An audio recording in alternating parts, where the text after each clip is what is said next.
안녕하세요. 편한 백세입니다. 오늘 이 영상 하나면 여러분의 건강 상식이 완전히 바뀔 겁니다. 건강하다는 물 하루 8잔씩 열심히 마시고 계시죠? 그런데 72세의 박영수 씨에게 이상한 일이 생겼습니다. 매일 아침 빠짐없이 복용하던 혈압약 효과가 점점 떨어지기 시작했어요. 박 씨는 20년 넘게 같은 약을 먹어왔습니다. 혈압도 잘 조절됐고 건강검진 결과도 양호했죠. 그런데 최근 석 달 사이 혈압이 자꾸 올라가기 시작했어요. 약을 제때 먹는데도 말이에요. 병원을 찾은 박 씨. 의사 선생님은 이것저것 물어보다가 한 가지를 집중적으로 물었습니다. 혹시 물을 많이 드시나요? 박 씨는 자랑스럽게 대답했어요. 네, 건강에 좋다고 해서 하루에 2리터씩 마십니다. 의사 선생님의 대답이 뜻밖이었습니다. 그게 문제일 수 있습니다. 물을 너무 많이 드시는 것 같네요. 건강하려고 마신 물이 오히려 약을 무력화시키고 있었던 겁니다. 박 씨는 믿을 수 없었어요. 평생 들어온 상식이 틀렸다니 말이죠. 더 놀라운 건 이런 분들이 한두 명이 아니라는 겁니다. 병원에서 만난 68세 김순자 씨도 비슷한 경험을 했어요. 당뇨약을 먹는데 혈당이 잡히지 않았죠. 역시 원인은 과도한 물 섭취였습니다. 물을 많이 먹으면 좋은 줄만 알았는데 이런 문제가 있을 줄 누가 알았겠습니까? 특히 60세 이후에는 물도 적당히 마셔야 한다는 사실 알고 계셨나요? 여러분도 혹시 이런 경험 있으신가요? 약 효과가 예전만 못하다고 느끼신 적 말이에요. 오늘은 물 과다 섭취가 우리 몸에 미치는 의외의 위험들을 낱낱이 파헤쳐 보겠습니다. 약물 효과가 떨어지는 이유부터 심장과 신장에 가해지는 부담, 그리고 몸이 보내는 경고 신호까지 모두 알려드릴 겁니다. 이 영상 끝까지 보시면 내일부터 물 마시는 방법이 완전히 달라질 거예요. 건강을 지키는 진짜 방법을 알게 되실 테니까요. 박영수 씨가 처음 이상함을 느낀 건 집에서였습니다. 매일 아침 혈압을 재는 게 습관이었거든요.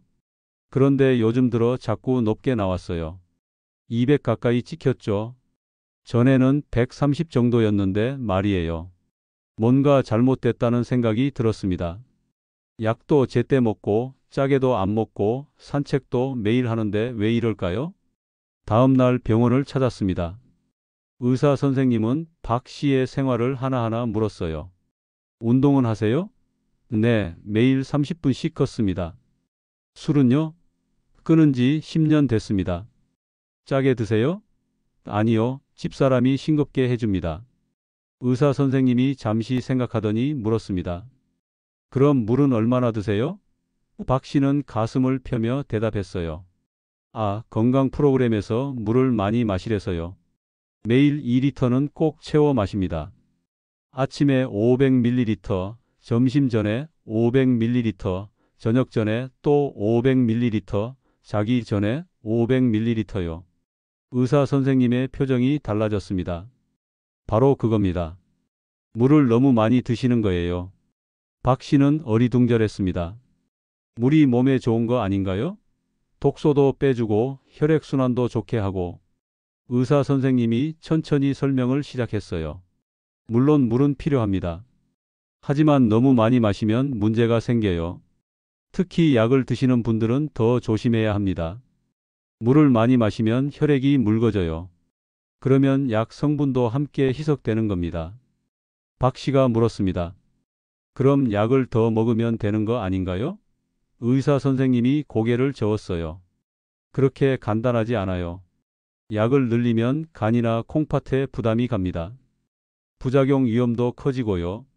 차라리 물량을 줄이는 게 훨씬 안전합니다. 실제로 이런 일은 생각보다 흔합니다. 같은 병원에 다니는 68세 김순자 씨도 비슷한 문제를 겪었어요. 당뇨 관리를 위해 매일 아침 약을 먹는데 석 달 전부터 혈당이 들쭉날쭉했습니다. 김 씨는 식단 관리를 철저히 했어요. 팝도 현미밥으로 바꾸고 단 음식은 입에도 안 댔습니다. 과일도 아침에 조금만 먹었죠. 그런데도 공복 혈당이 150을 넘는 날이 잦았어요. 약을 먹는데도 말이에요. 걱정이 된 김 씨는 병원을 찾았습니다. 담당 의사 선생님이 물었어요. 식사는 어떻게 하세요? 현미밥에 채소 위주로 먹습니다. 간식은요? 전혀 안 먹어요. 그럼 물은요? 김 씨가 대답했습니다. 당뇨에는 물이 좋다고 해서 하루에 2리터 반은 마십니다. 물병 들고 다니면서 수시로 마셔요. 의사 선생님이 한숨을 쉬었습니다. 역시 그렇군요. 물을 너무 많이 드시는 게 문제예요. 김 씨는 이해가 안 갔습니다. 당뇨 환자는 물을 많이 마셔야 한다고 들었는데요. 의사 선생님이 설명했어요. 목마를 때 마시는 건 좋아요. 하지만 억지로 많이 마실 필요는 없어요. 특히 약 드시는 분들은 과하게 마시면 안 됩니다. 왜 그럴까요? 우리 몸에서 약이 제대로 작동하려면 혈액 속에서 일정한 농도를 유지해야 합니다. 마치 국을 끓일 때 간을 맞추는 것과 비슷해요. 소금을 적당히 넣어야 맛있죠. 그런데 물을 계속 부으면 어떻게 될까요? 국물은 늘어나는데 소금은 그대로니까 점점 싱거워집니다. 약도 똑같아요. 물을 많이 마시면 혈액량이 늘어나는데 약 성분은 그대로예요. 자연스럽게 농도가 떨어지는 겁니다. 젊을 때는 몸이 알아서 조절했습니다. 물이 많으면 빨리 내보내고 약 농도도 적절히 유지했어요. 하지만 예순을 넘기면 이 능력이 떨어져요. 몸의 조절 기능이 둔해지는 거죠. 특히 혈압약은 더 민감합니다. 혈압약은 혈관을 넓히거나 심장 박동수를 조절해서 혈압을 낮추는 약이에요. 그런데 약 농도가 떨어지면 제대로 작동하지 않습니다. 혈관이 덜 넓어지고 심장 조절도 약해져요. 결국 혈압이 다시 오르는 겁니다. 당뇨약도 마찬가지입니다. 혈당을 낮추려면 일정 농도 이상이 필요한데 물을 많이 마시면 그 농도에 못 미쳐요. 혈당이 제대로 조절되지 않으니 눈이나 콩팥 같은 곳에 문제가 생길 수 있습니다. 심장약을 드시는 분들은 더 조심해야 해요. 심장 기능을 돕는 약인데 농도가 떨어지면 심장에 무리가 갑니다. 숨이 차거나 가슴이 답답해지는 증상이 나타날 수 있어요. 박영수 씨는 의사 선생님 말대로 실천해 봤습니다. 하루에 2리터 대신 1리터 반만 마시기로 했어요. 물병도 작은 걸로 바꿨죠. 처음에는 목마른 것 같았지만 며칠 지나니 익숙해졌습니다. 3주가 지났을 때 놀라운 변화가 생겼어요. 혈압을 재보니 130으로 떨어져 있었습니다. 약은 그대로 먹었는데 말이에요. 박 씨는 믿기지 않아서 여러 번 재봤어요. 매번 정상 수치가 나왔습니다. 김순자 씨도 물을 줄였습니다. 하루에 1리터 정도만 마시되 목마를 때만 마시기로 했어요. 억지로 채우려고 하지 않았습니다. 한 달 후 혈당 검사를 했는데 공복 혈당이 120으로 안정됐어요. 식후 혈당도 정상 범위였습니다. 두 사람 모두 깨달았습니다. 건강하다고 믿었던 습관이 오히려 문제였다는 걸요. 물은 분명 필요합니다. 하지만 적당히 마셔야 해요. 특히 약을 드시는 분이라면 더욱 그렇습니다. 병원에서는 이런 환자들이 늘고 있다고 합니다. 건강 정보가 많아지면서 물을 열심히 마시는 분들이 많아졌거든요. 하지만 나이와 건강 상태를 고려하지 않으면 독이 될 수 있어요. 여러분도 혹시 약 효과가 예전만 못하다고 느끼시나요?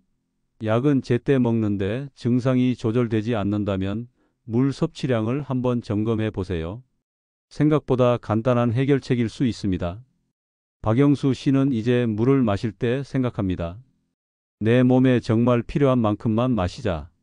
김순자 씨도 마찬가지예요. 목마를 때만 마시고 억지로 채우지 말자. 간단한 변화였지만 두 사람의 건강은 확실히 좋아졌습니다.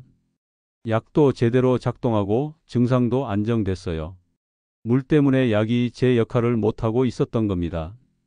다음 내용에서는 물이 심장과 콩팥에 어떤 부담을 주는지 알아보겠습니다.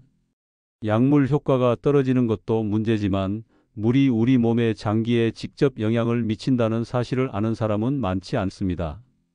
특히 심장과 콩팥은 물의 양에 민감하게 반응해요. 74세 이정숙 씨의 이야기입니다. 이 씨는 10년 전 심장이 약하다는 진단을 받았어요. 그때부터 심장약을 먹으며 조심해서 생활했죠. 그런데 최근 이상한 증상이 나타나기 시작했습니다. 계단을 오를 때 숨이 찼어요. 전에는 2층 정도는 문제없이 올라갔는데 요즘은 한 층만 올라가도 헉헉거렸죠. 밤에 자다가 숨이 막혀서 깨는 일도 잦아졌습니다. 베개를 2개나 베고 자야 편했어요. 더 이상한 건 다리였습니다. 저녁이 되면 발목이 퉁퉁 부었어요. 양말 자국이 깊게 패일 정도였죠. 아침에는 괜찮은데 하루가 지나면 다시 부었습니다. 신발도 오후에는 꽉 끼는 느낌이었어요.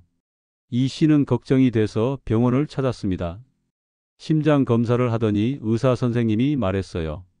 심장이 예전보다 약해졌네요. 혹시 최근에 생활 습관이 바뀐 게 있나요? 특별히 바뀐 건 없는데. 아, 3달 전부터 물을 많이 마시기 시작했어요. 건강에 좋다고 해서요. 의사 선생님의 표정이 굳어졌습니다. 그게 문제일 수 있어요.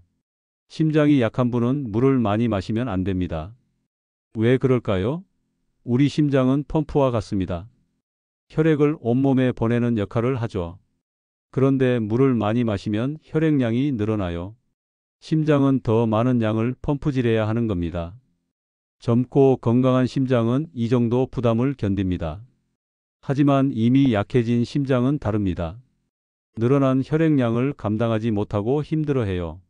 숨이 차고 밤에 누우면 더 답답해지는 증상이 나타나는 거죠. 더 심각한 건 부종입니다.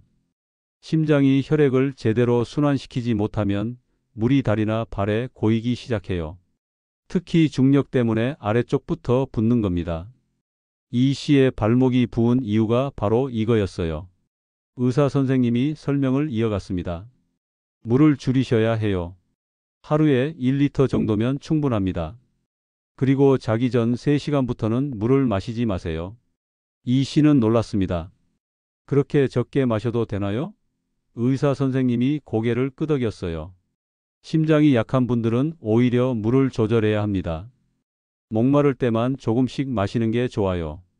콩팥도 물의 영향을 많이 받습니다. 67세 최영호 씨의 경우를 보죠. 최 씨는 건강검진에서 콩팥 기능이 조금 떨어졌다는 얘기를 들었어요. 의사 선생님이 물을 충분히 마시라고 했죠. 최 씨는 열심히 물을 마셨습니다. 하루에 2리터 반씩 마셨어요. 건강해지려는 마음에 억지로라도 채워 마셨죠.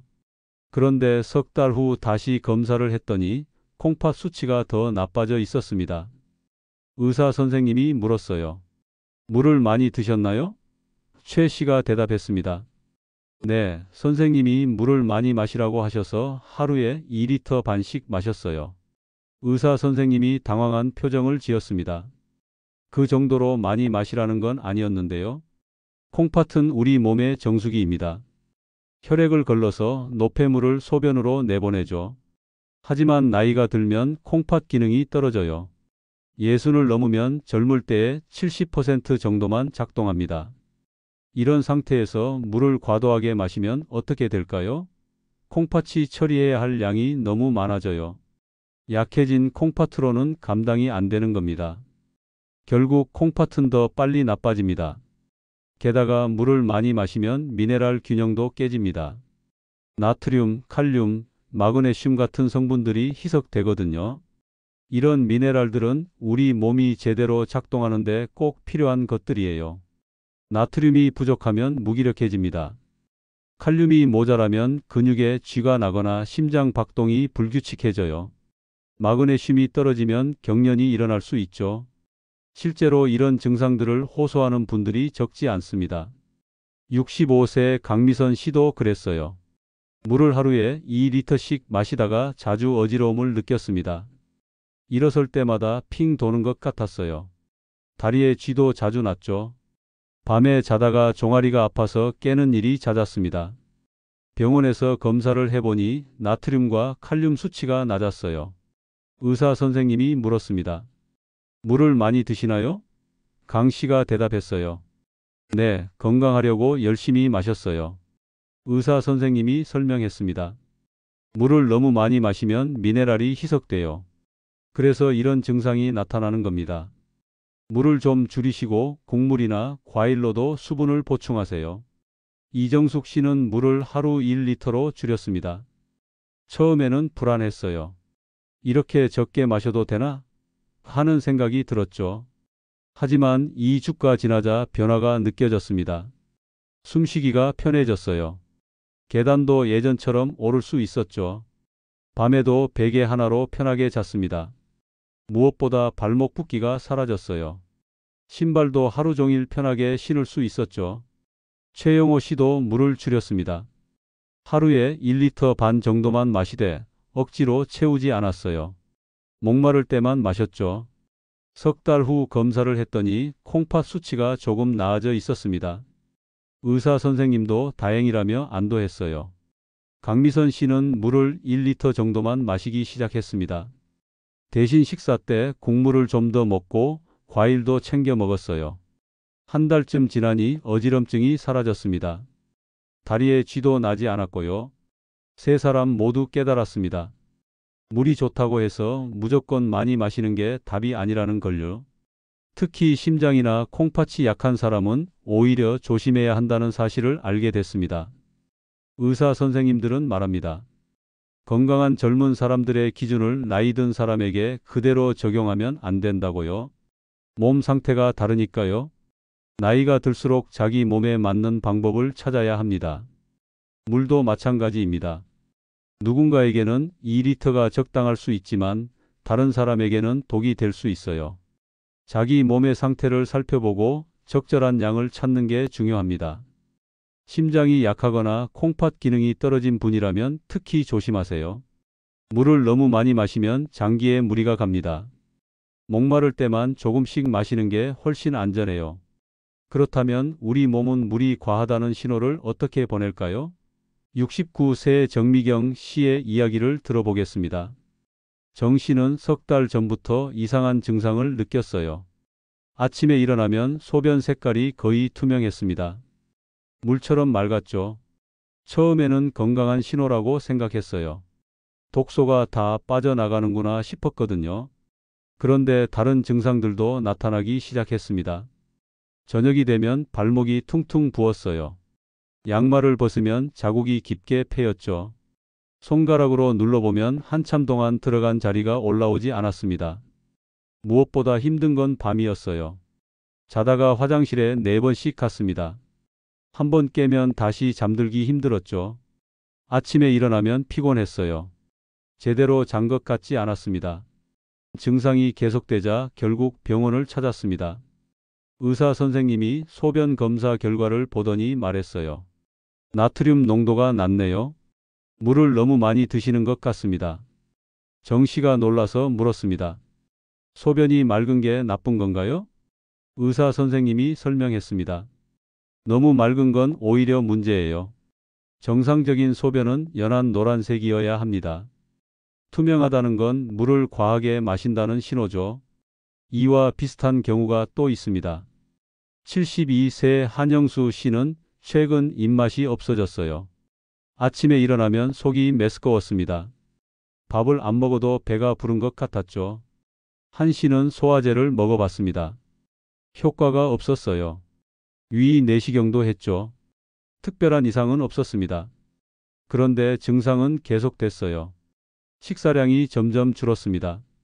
병원에서 혈액 검사를 했더니 전해질 수치가 불균형했어요. 칼륨과 나트륨이 모두 낮았습니다. 의사 선생님이 한참 차트를 보더니 물었습니다. 하루에 수분 섭취는 어느 정도 하세요? 하루에 2리터 반 정도 마십니다. 건강 프로그램에서 물이 좋다고 해서요. 의사 선생님이 말했어요. 그게 문제입니다. 물을 너무 많이 마시면 미네랄이 희석돼요. 그래서 입맛도 없고 속도 불편한 겁니다. 67세 오순희 씨도 비슷한 증상을 겪었어요.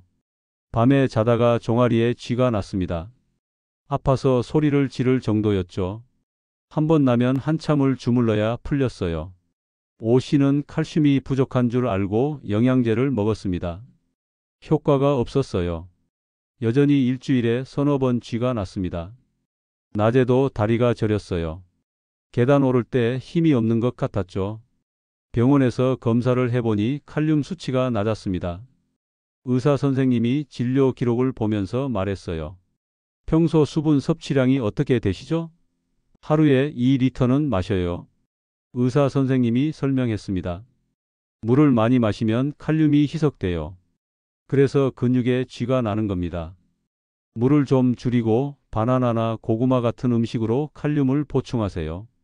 이 세 사람의 공통점이 뭘까요? 모두 몸이 보내는 신호를 놓쳤다는 겁니다. 정미경 씨는 투명한 소변, 한영수 씨는 식욕 부진과 속 불편함, 오순희 씨는 근육 경련. 이 모든 게 물을 과하게 마신다는 경고였어요. 그렇다면 우리는 어떤 신호들을 주의해야 할까요? 첫째, 소변 색깔입니다. 너무 맑고 투명하면 물을 줄여야 해요. 연한 노란색이 정상이에요. 레모네이드 정도 색깔이라고 생각하면 됩니다. 둘째, 부종입니다. 발목이나 손목이 붓고 반지가 꽉 끼거나 신발이 답답하게 느껴지면 주의하세요. 손가락으로 눌렀을 때 들어간 자리가 천천히 올라온다면 물이 과한 겁니다. 셋째, 소화 관련 증상입니다. 속이 메스껍거나 식욕이 없거나 배가 항상 부른 느낌이 든다면 물 섭취량을 점검해 보세요. 물이 위를 가득 채워서 생기는 증상일 수 있어요. 넷째, 근육 문제입니다. 쥐가 자주 나거나 다리에 힘이 없거나 손발이 저린다면 미네랄 불균형을 의심해야 해요. 물을 과하게 마셔서 생길 수 있습니다. 다섯째, 야간뇨입니다. 밤에 3번 이상 화장실에 간다면 물을 너무 많이 마시는 겁니다. 특히 자기 전 3시간 동안은 물을 줄이는 게 좋아요. 정미경 씨는 물을 1리터로 줄였습니다. 2주가 지나자 밤에 화장실 가는 횟수가 줄었어요. 한 번 정도만 갔죠. 아침에 일어나도 개운했습니다. 발목 부기도 사라졌어요. 한영수 씨도 물을 1리터 정도만 마시기 시작했습니다. 대신 식사 때 국물을 좀 더 먹었어요. 한 달 후 입맛이 돌아왔습니다. 밥도 예전처럼 잘 먹게 됐죠. 오순희 씨는 물을 줄이고 바나나를 챙겨 먹었습니다. 고구마도 자주 먹었어요. 3주쯤 지나니 쥐가 나지 않았습니다. 다리에도 힘이 생겼죠. 그렇다면 도대체 얼마나 마셔야 할까요? 나이에 따라 다릅니다. 60세 이상이라면 하루에 1리터에서 1리터 반 정도가 적당해요. 컵으로 따지면 5잔에서 6잔 정도입니다. 하지만 이것도 사람마다 달라요. 약을 드시는 분, 심장이나 콩팥이 약한 분은 더 적게 마셔야 할 수도 있어요. 반대로 땀을 많이 흘리거나 운동을 하는 분은 조금 더 마셔도 괜찮습니다. 가장 좋은 방법은 목마를 때만 마시는 겁니다. 억지로 채우려고 하지 마세요. 우리 몸은 필요할 때 알려줘요. 갈증이 바로 그 신호입니다. 식사 때 국물로도 수분을 보충할 수 있어요. 과일도 좋습니다. 수박, 참외 같은 여름 과일은 수분이 많죠. 이런 걸로도 충분히 수분을 채울 수 있습니다. 다만 한 가지 주의할 점이 있어요. 갈증을 못 느끼는 분들도 계세요. 특히 나이가 들면 갈증 감각이 둔해집니다. 이런 경우엔 식사 30분 후에 물 한 잔씩 마시는 걸로 습관을 들이면 돼요. 식사 직후는 피하는 게 좋습니다. 정미경 씨는 이제 소변 색깔을 확인합니다. 너무 맑으면 물을 줄이고 진하면 좀 더 마셔요. 한영수 씨는 목마를 때만 마십니다. 억지로 채우지 않아요. 오순희 씨는 물과 함께 과일도 챙겨 먹습니다. 세 사람 모두 자기 몸의 신호를 듣게 됐습니다. 물을 얼마나 마셔야 하는지 몸이 알려줘요. 우리는 그 신호를 따르기만 하면 됩니다. 물은 분명 필요합니다. 하지만 과하면 독이 돼요. 특히 나이가 들수록 자기 몸에 맞는 양을 찾는 게 중요합니다. 이제 지금까지의 이야기를 정리해 보겠습니다. 여러분도 혹시 소변이 너무 맑거나 다리가 붓거나 밤에 자주 깨시나요? 그렇다면 오늘부터 물 섭취량을 한번 점검해 보세요. 기억하세요. 물은 약이지만 과하면 독이 됩니다.